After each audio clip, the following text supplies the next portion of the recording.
Kitąmet Panevėžyje bus surengtas Europos dviračių treko čempionatas, todėl apžiūrėti arenos ir įvertinti organizatorių pasiruošimo į miestą atvyko Europos dviračių sąjungos vadovai.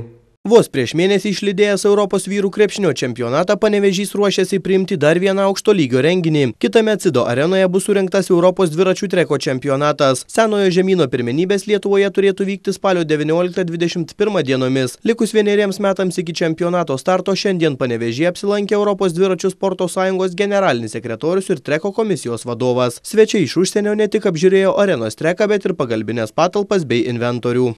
Tai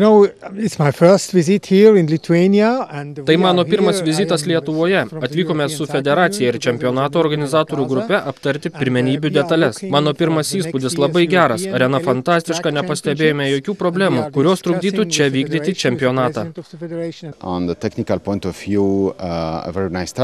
Jei kalbėtume apie techninę pusę, tai norėčiau pabrėžti, kad 250 metrų medinis trekas atitinka visus aukščiausius reikalavimus. Komandoms sąlygos čia taip pat geros, nes viskas vienoje vietoje šalia. Čia bus patogu tiek sportininkams, tiek komandų personalui.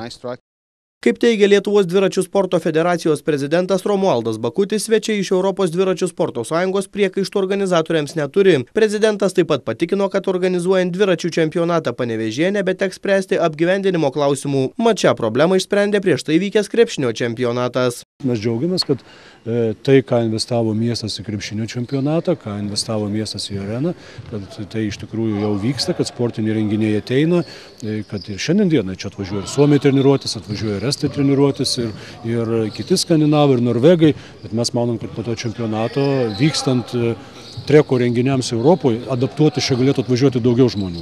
Jo labiau, kad trekas yra tikrai penketuke geriausių pasaulio trekų, o gyvenimo, sakykime, kaštai yra tikrai protingi ir čia galėtų žymiai daugiau sportininkų treniruotis. Tai mes manom, kad tas renginys tikrai turės didelės įtakos ir, žinoma, aš labai realiai sakau, tai ne krepšinis, bet mes manom, kad dviračių sporto gyvenime, ypač Europoje, elito čempionatas yra labai svarbus. Ir čia atvažiuoja žvaigždės ir jos pamatys treką, jos pamatys galimybės, galų gale save parodys.